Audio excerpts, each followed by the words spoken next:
Começando pelo Monge Executivo de James Hunter, vamos ter basicamente um livro que tem 7 capítulos, 9 com o epílogo e o prólogo, onde cada capítulo ele vai ter uma mensagem inicial, que eu vou estar deixando elas aí nos slides, que essas mensagens vão tentar abordar qual vai ser o principal assunto de todo o capítulo, vamos falar assim. Começando pelo prólogo, temos a apresentação dos personagens principais, que são eles John Daly, que é basicamente o executivo, que ele está com a vida no caos, cheio de problema familiar, profissional, e basicamente não sabe o que fazer. Ele está se estressando toda hora, brigando com os familiares, e por aí vai. A sugestão da esposa dele foi que foi para ele ir no retiro.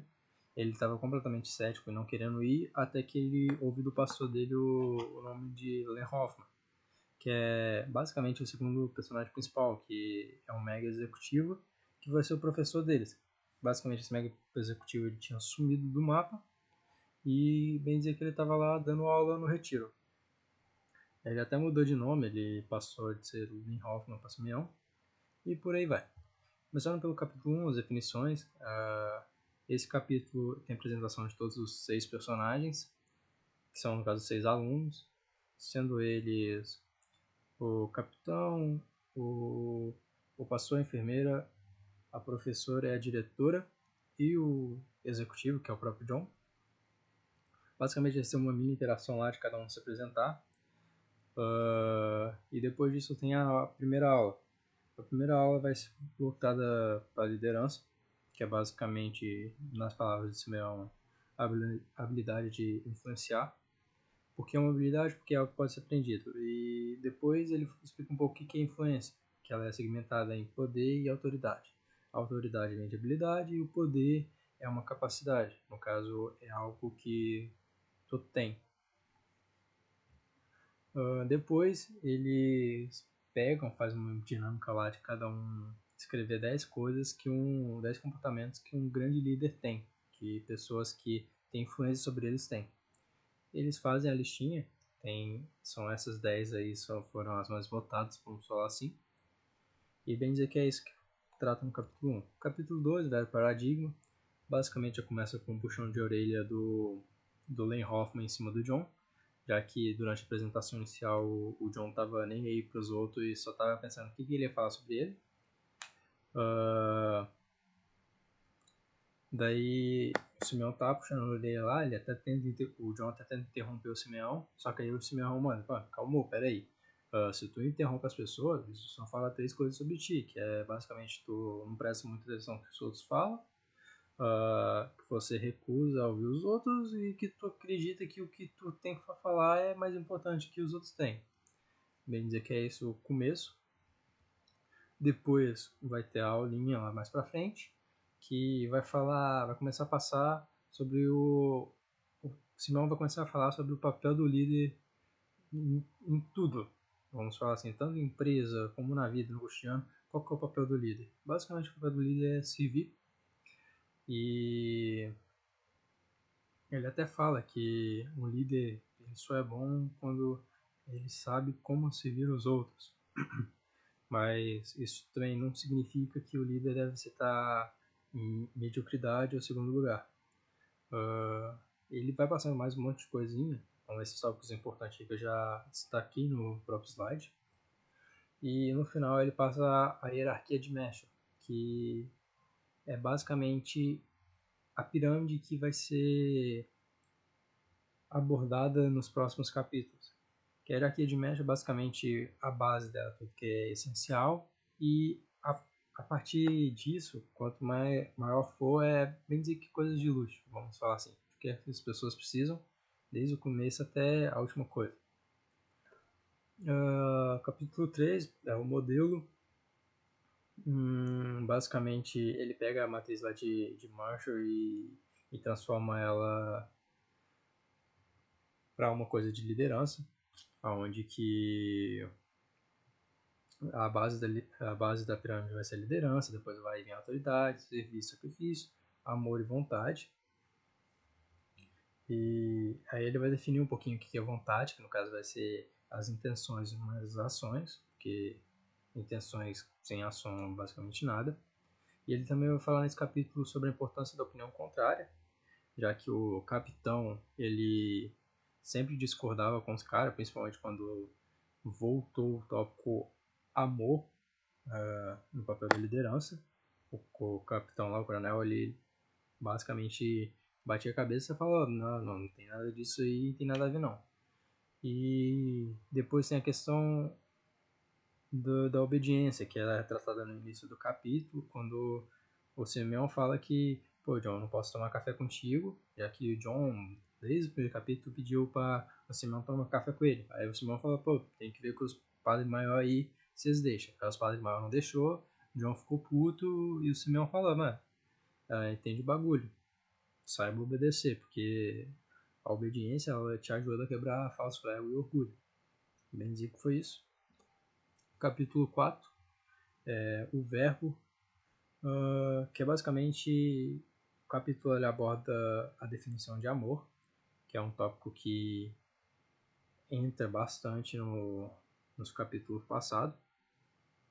E as definições do amor, ele passa a, as quatro palavras de amor que tem na Bíblia, que é eros, no caso, sentimento baseado em atração, o sortes, que é afeição, filhos, que é fraternidade, que é amor recíproco, e agapé, que é basicamente o amor condicional e é um verbo.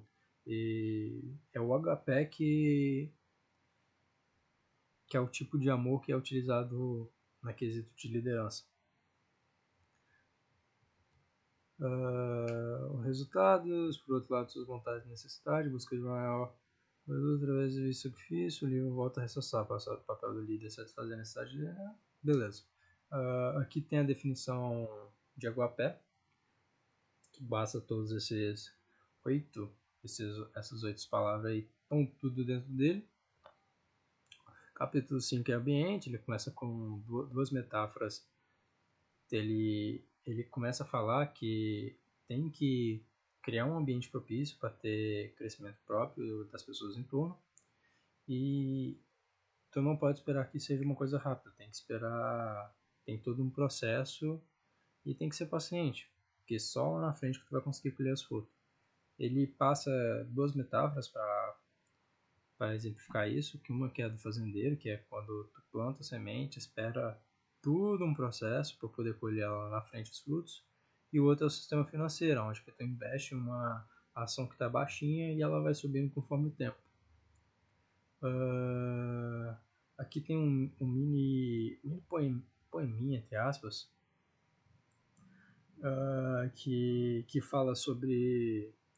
Não vou falar seus ajudantes, mas fala com as pessoas que estão embaixo da sua asa, porque basicamente elas não estão lá para ser a cabeça da coisa, você é a cabeça da coisa.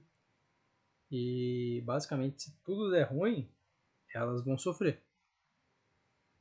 E é você que está no comando para não deixar nada dar ruim. O capítulo 6 é a escolha, como falei, é o único capítulo que não tem a mensagem inicial. E ele fala sobre Parax, no caso é a conduta e a ação das pessoas. Ele vai passar o negócio inteiro falando que sobre o determinismo de Freud, se não me engano, onde que ele fala, eu posso culpar tudo que eu faço só pelo meio que eu vivo. Aí o Simeão fala que isso é uma balela, que é basicamente entra na sua responsabilidade fazer as coisas que tu acha certo ou não. Não cabe teu meio ambiente, não cabe nada. Não tem nada disso de determinismo. Você é consciente das suas próprias ações. E se tu utiliza o determinismo para justificar as coisas que você faz, é basicamente tu querendo justificar nada.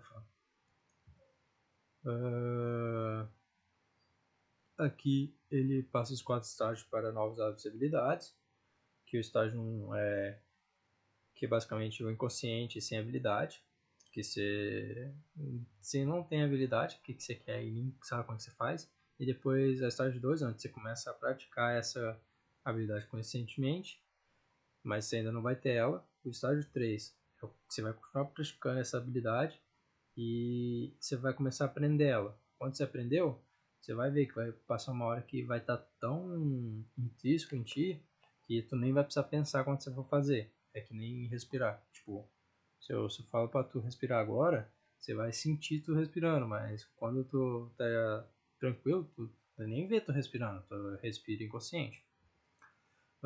Capítulo 7 é a recompensa, que ele fala sobre o amor e amar e a satisfação em ajudar. Pequenos passos podem não fazer muita diferença numa jornada curta, mas uma longa jornada da vida são capazes de colocar você num lugar completamente diferente. Essa daqui é a passagem final que o Simeão fala pro John, que é basicamente, mano, vai na calma, não tenta apressar não. Com passos curtos que tu chega longe. Vou só tentar correr, tu vai cansar no meio do caminho. O epílogo, tipo, só teve os 6 personagens tentando marcar de se reencontrar e basicamente foi isso. Eu não gostei muito desse epílogo, que basicamente ele não conta, não explica o que aconteceu depois do retiro. Se o John começou a aplicar as coisas que ele aprendeu, se não aprendeu e tudo mais. Ele só chega e mostra que ele deu um abraço na esposa, coisa que ele não fazia faz bastante tempo, e falou que ia mudar. Agora, se mudou mesmo, não saber.